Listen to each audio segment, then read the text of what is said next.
السلام علیکم، آداب، میں ہوں محسن اور آپ دیکھ رہے ہیں ورلڈ نیوز۔ آئیے شروعات کرتے ہیں خبر نامے کی اور نظر ڈالتے ہیں ہیڈ لائنز پر۔ بنگلہ دیش کے ڈھاکہ کی مسجد میں دھماکہ اور آتش زدگی، 11 افراد ہلاک، کئی دیگر زخمی۔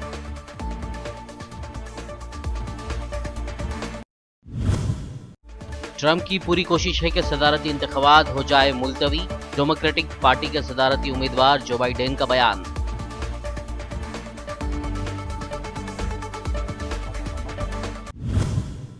ماسکو میں بھارت اور چین کے وزیر دفاع کی ملاقات، راجناتھ سنگھ نے کہا بھارت ضابطوں پر مبنی کھلے اور عالمی سلامتی نظام کے لیے پرعزم۔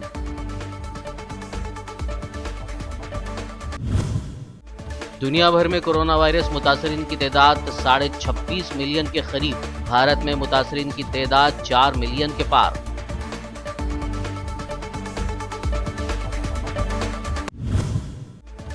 ٹیچرز ڈے کے موقع پر صدر کووند، پی ایم مودی اور دیگر نے دی مبارکباد، سابق صدر آنجہانی سرویپلی رادھا کرشنن کو پیش کیا خراج عقیدت۔ تلنگانہ کے وزیر فائنانس ہریش راؤ کورونا سے متاثر، کے ٹی آر نے جلد صحت یابی کے لیے کیا نیک تمناؤں کا اظہار۔ اور اب خبروں کی تفصیل۔ پچھلے کچھ دنوں سے دنیا بھر کے مختلف مقامات پر آتش زدگی، دھماکے کے واقعات میں اضافہ ہو گیا ہے۔ اب ایک ایسی ہی خبر پڑوسی ملک بنگلہ دیش سے سامنے آئی ہے۔ بنگلہ دیش کی دارالحکومت ڈھاکہ کے نواح میں ایک مسجد میں دھماکے کے بعد لگنے والی آگ کے نتیجے میں اب تک 11 افراد کی ہلاکت کی تصدیق ہو چکی ہے۔ ڈھاکہ سے 25 کلومیٹر جنوب کی طرف واقع نارائن گنج نامی علاقے میں یہ واقعہ بیت الصالح جامع مسجد میں جمعے کی شب پیش آیا۔ دھماکے اور آتش زدگی میں 40 افراد زخمی بھی ہوئے ہیں، جن میں سے 37 کے جسم بری طرح جھلس چکے ہیں۔ ابتدائی تفتیش سے پتہ چلا ہے کہ دھماکہ ممکنہ طور پر گیس رسنے کی وجہ سے ہوا۔ معاملے کی تفتیش جاری ہے۔ دوسری جانب مغربی ایران میں کلورین گیس کے ایک کنسٹر میں دھماکے کے باعث 270 افراد زخمی ہو گئے ہیں۔ جب یہ دھماکہ ہوا تو گیس کے کنسٹر کو ایک ٹرک پر کہیں منتقل کیا جا رہا تھا۔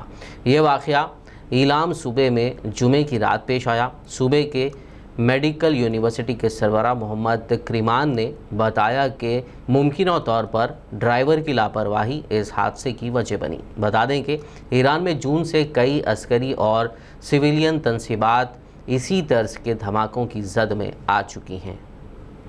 بین الاقوامی جوہری توانائی ایجنسی یعنی IAEA کا کہنا ہے کہ ایران اپنے افزودہ شدہ یورینیم کے ذخائر میں مسلسل اضافہ کر رہا ہے۔ IAEA کے معائنہ کاروں نے ایران کی 2 جوہری تنصیبات میں سے ایک کا دورہ کیا۔ ایران کی جانب سے طویل عرصے بعد بین الاقوامی مبصرین کو اپنی 2 جوہری تنصیبات کا معائنہ کرنے کی اجازت گزشتہ ہفتے دی گئی تھی۔ ایجنسی کی جمعے کو سامنے آنے والی سہ ماہی رپورٹ کے مطابق ایران کے افزودہ یورینیم کے ذخیرے میں مزید اضافہ ہوا ہے، جو کہ افزودہ شدہ یورینیم کی مقدار 2015 میں معاہدے پر دستخط سے پہلے موجود ذخیرے سے کافی کم ہے۔ رپورٹ میں بتایا گیا ہے کہ بین الاقوامی جوہری توانائی ایجنسی کے معائنہ کار ایران کے ساتھ طے شدہ تاریخ پر ستمبر کے آخر میں دوسری تنصیب کا دورہ کریں گے اور وہاں سے بھی نمونے اکٹھے کیے جائیں گے۔ امریکہ نے اسرائیل اور متحدہ عرب امارات کے درمیان شہری ہوائی پروازوں کی اجازت دینے کے UAE کے فیصلے کا خیر مقدم کیا ہے۔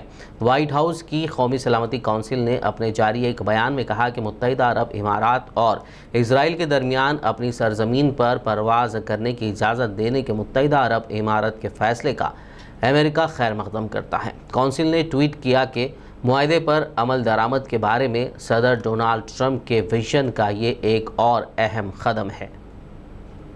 امریکہ کے صدارتی انتخابات کے لیے ڈیموکریٹک پارٹی کے امیدوار جو بائیڈن نے صدر ٹرمپ پر سخت تنقید کرتے ہوئے انہیں فراڈیا قرار دے دیا ہے۔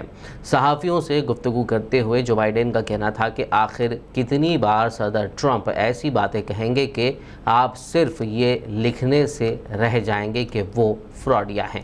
امریکی صدر کو قوم کے لیے مثال ہونا چاہیے اور جو وہ کہتے ہیں اس پر انہیں قائم رہنا چاہیے۔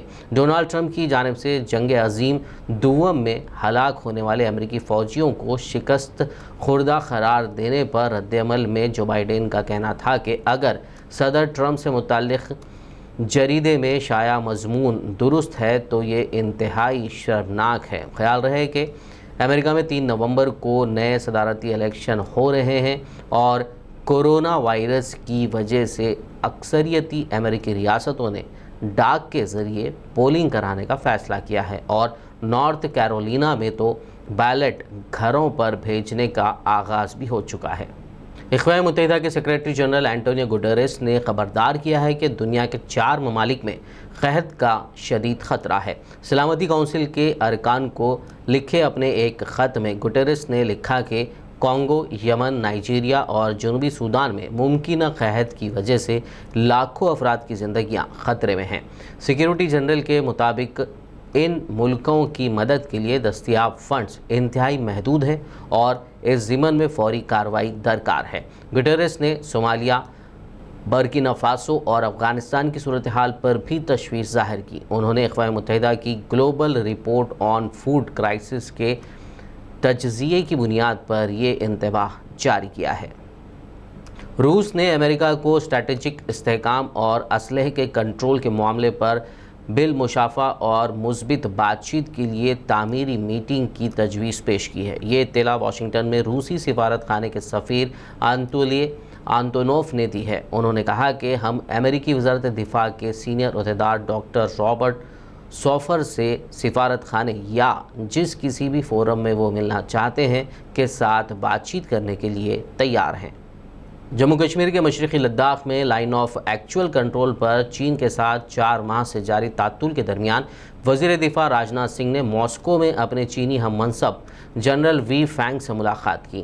دونوں ممالک کے درمیان سرحد پر جاری تعطل کے درمیان وزرائے دفاع کی یہ پہلی ملاقات ہے۔ دونوں ممالک کے وزرائے دفاع شنگھائی تعاون تنظیم SCO کے ممبر ممالک کے وزرائے دفاع کے اجلاس میں شرکت کے لیے ماسکو میں ہیں۔ ماسکو میں میڈیا سے بات کرتے ہوئے بھارتی وزیر دفاع راجناتھ سنگھ نے کہا کہ امن و امان کے قیام کے لیے اعتماد اور بین الاقوامی قوانین کا احترام ضروری ہے۔ ورلڈ نیوز میں فی الحال لیں گے ایک بریک، ملاقات ہوگی اس چھوٹے سے بریک کے بعد۔